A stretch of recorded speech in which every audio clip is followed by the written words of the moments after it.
I like to. I'm funny with the shopping. I'm not sure about it. I once went to in Istanbul. I was in Istanbul in Turkey, where they make the turkeys for Thanksgiving. Hey, are turkeys from Turkey or what? I mean, there's got to be some kind of connection. Or maybe, I don't know, I was thinking about it. Anyway, I was in Turkey once, you know, before all the trouble. And I was in Turkey, and I was in Istanbul, and I was going to buy a carpet, because that's what they make there. And I go to the Grand Bazaar, and the guy says, yeah, I said, a nice carpet, and he says, yeah, it's $150. I went, okay. And he went, no. I went, what do you mean, no? You just said it was $150. He said, you have to haggle. Decent carpet, I'll give you $150. He said, no, he was insulted that I wouldn't haggle with him. He charged me $120 for the carpet.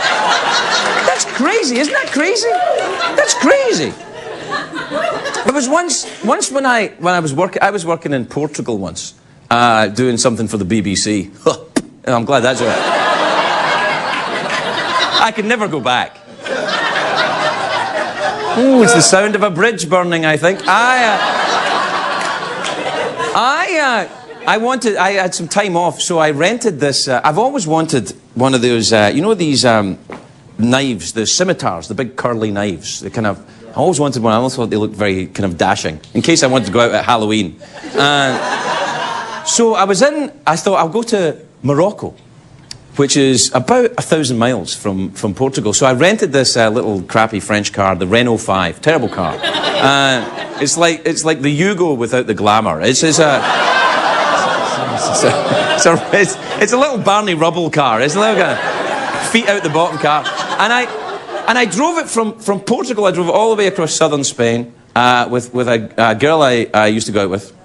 What a great girl she was. And do you want to go to Morocco? Sure, she said. And we drove to southern Spain. We get on the ferry, and we go across to Tangier from Algeciras in southern Spain. It was amazing. And it was at night time, and it was a full moon above the Atlas Mountains, and you get into Tangier at night, and there are no streetlights. So it's just like, you know, flaming torches and the light from buildings. And the sound of, you know, the... It's fantastic. And people were throwing stones at the car, and I don't care, it's a rental, do what you like. And it's a true story. And I get into Tangier, and there's all these kids that follow you around. And, you know, they'll say, no, I'll take you around. And there's tons of them. You have to hire one of them to keep the rest away. So I had this 10-year-old kid, who's 4 languages this kid spoke at 10 years old. It's amazing. And he said, do you want to buy a carpet? I said, no, I've got a carpet, thanks. I said, I want a curly knife. So he said, come to my uncle's shop. So he takes me down these alleyways. I thought, this is a hit. And this is, you know... He takes me down these, and I go to this store where you can buy these curly knives and carpets. But I didn't want a carpet. He's got these curly knives. And the girl that was with, they wouldn't let her come into the store because she was a girl.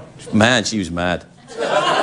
Anyway, I go into she waited outside, cursing, and I went in and I got my curly knife, and he said, you have to wrap it up because you're not allowed to take them out of the country. I know, and he wrapped it up, and it looked like a curly knife wrapped in a... I mean, it's not something you can disguise. It's like when you wrap an elk. It's still an elk. You know it's an elk. He wraps it up, but if you have it wrapped and you bribe the security guards at the border, they can let you out. Anyway, he says to me, why did you come to Morocco? Hashish? Young boys? I'm not kidding. And this is what he said to me. I said, no, I just came to buy a curly knife. And he said, you're the first Westerner I've met in 20 years who didn't want hashish or little boys. I said, well, that's a sad indictment, but it's... but I'm not interested. So I just before I leave, I take the kid and Mrs. very upset who didn't get in the carpet shop, when we go for a cup of coffee in this cafe.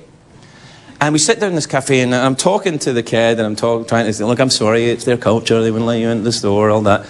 And this guy behind me hears me talking. He's a big guy, giant, big hook-nosed guy. He's wearing the big Arab headdress thing, huge. He's like a Bedouin chief, this guy, huge.